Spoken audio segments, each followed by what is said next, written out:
Pickup of 8. One of my old teammates called me the other day when he was watching the game. He's like, man, trying to watch an NFL game and trying to account for their passing game, that's difficult. And just when you think you get everything covered, here comes a back out of the backfield. And in this case, he picks up a first down. Cousins able to find Jefferson here, complete. And he has a big gain inside the 40 before being dropped. 23 yards, the final tally. Well, I think when they look at their offense, they think to themselves, weapons, weapons everywhere, and they want to move the ball around. They want to spread it to different people, but you absolutely know they want to get this man involved as well, and that's what they just did on that play.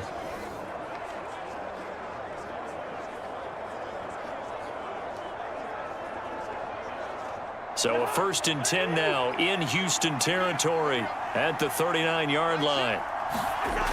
To throw, Cousins. And that is going to be incomplete as he led him a bit too much.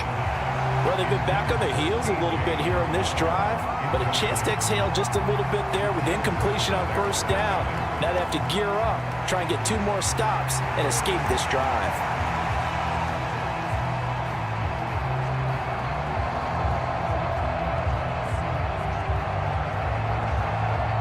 Second and 10.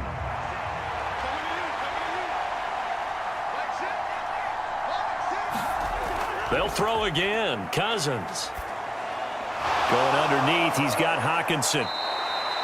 9 yards, and that leaves him just short, so it'll be 3rd and less than a yard. And forget about the run to set up the pass. They're just coming out throwing. Forget trying to set anything up. They feel like they have the advantage. They feel like they have the matchups, and they're just attacking right now. Yep, going to the air on the opening drive.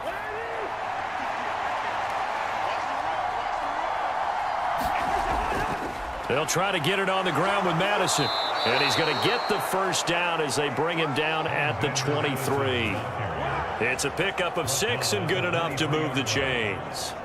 Had a chance to maybe limit them to 3 if they could have gotten that stop there, but a new set of downs. And with a new set of downs, you got to take the mentality of the whole thing. Right now, everyone's looking at the offense and saying they've got the advantage. The best defenses just say, okay, new set of downs. It gives us another chance to make a play ourselves and maybe change things up.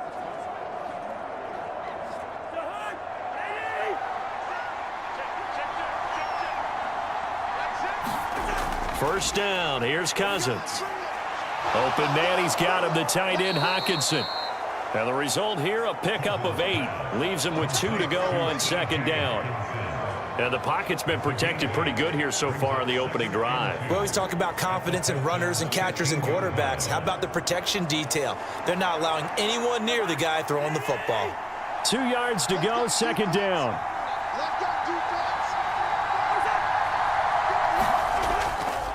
They'll go Madison up the middle. And now they're inside the 10 as he's brought down at the 9. That play gets him 6 yards and sets them up with a 1st and goal. That solid gainer will put them on the doorstep of the end zone. More importantly, it gives them a fresh set of downs. Nice work right there. So 1st and goal from the 9-yard line.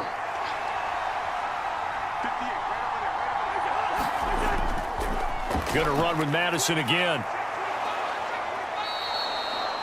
Give him 9 yards on the carry there, a good run. And now 2nd and goal. The success there, Charles, coming on the outside of the field, the ground game. Curious to see if that continues as we progress. Yeah, we often talk about a variety in play calling and usually between run and pass. But in this case, with strictly the run game, you can be creative there as well. Run it inside, run it outside, keep the defense off balance. Good yardage on 1st down. Now can they punch it in on 2nd and goal? Madison is in. Touchdown, Minnesota.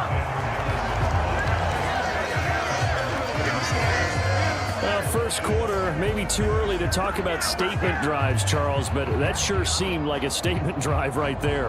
Well, if we're going to talk about statement drives, I think what they're saying is we're going to establish the run. They gave it to him early and often on this drive, and he wound up taking it into the end zone.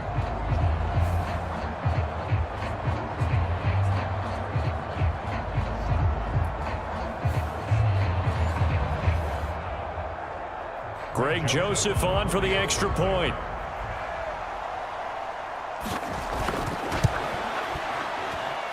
He's got it, and the Vikings take a 7-0 lead.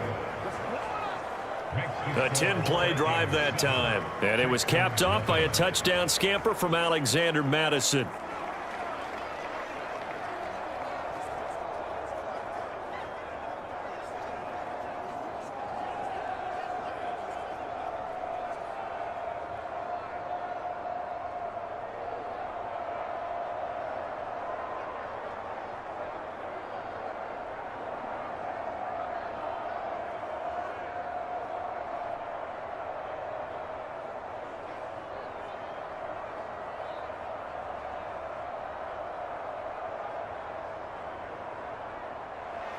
Now Joseph tees it up to kick off following the touchdown.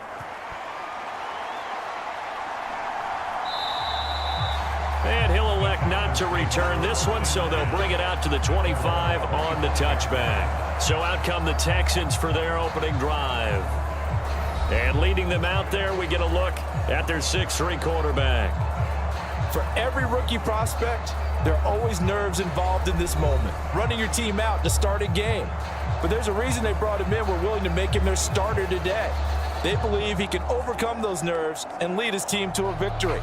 We saw him do it at the collegiate level and really make himself into a leader and someone you can envision doing the exact same thing here in the NFL.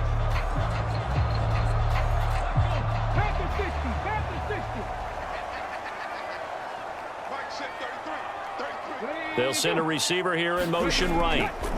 Here's a fake on the jet sweep, and instead a give up the middle. And he is swallowed up right at the line of scrimmage. Making the stop there, Danielle Hunter. Well done to sniff that out defensively. He had it diagnosed pretty quickly. I love that description because diagnosed is perfect on that one. Read his keys, made the play, and he couldn't even get going moving the football. Here's Stroud. Man open, that's complete to Dalton Schultz. And he's taken down, but able to slip across the 35. A fresh set of downs on a gain of 13 there for the Texans. And that's a more than acceptable read right there because it's zone coverage, so timing is everything. This time he waits for his man to come open, puts it right on him, and they pick up a first down. Now they'll throw it with Stroud here, 1st and 10. The Vikings after him, and they get there for the sack. The defense rising to the challenge and setting him back on the sack. The lessons will continue, but this rookie, he's got to learn how to read situations just a little bit better. That far behind the line, he's got to find a way to get rid of the football and not take the sack, whether it's with his legs or just throwing it away.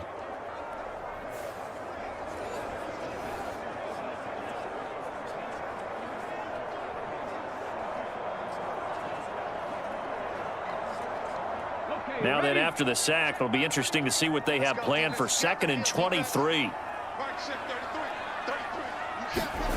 Throwing now is Stroud.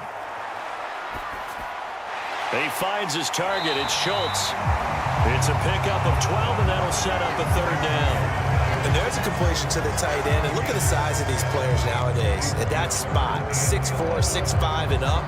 A lot of guys used to be basketball players, somehow came back to football. That's really good for the game of football. You're getting better athleticism, great hand-eye coordination, guys who know how to control their bodies when they run their routes.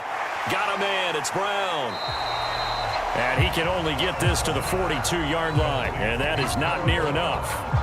5 yards, and that means they come up short as they're going to have to punt here on the opening drive. Well, we hear so often how tackling has become almost a lost art in the NFL game, but it's so important to tackle well on these receivers, especially in a play like this one.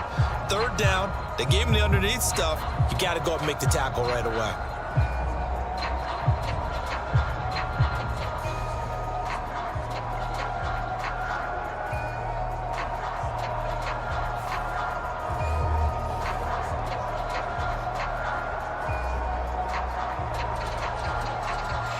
On 4th down, here's Cameron Johnston on to punt for Houston.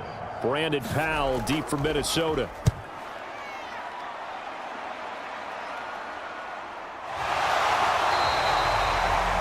So possession goes over here on the punt. And the Vikings will be backed up deep to begin their drive as they take over 1st and 10. The Vikings taking the field here for their 2nd drive of the game. They'll be looking to duplicate that first drive, the one that got them that 7-0 lead. Of course they would. Look, they're on the road, so getting the 7-0 lead was huge for them, right? Imagine getting up 2 touchdowns on the road, taking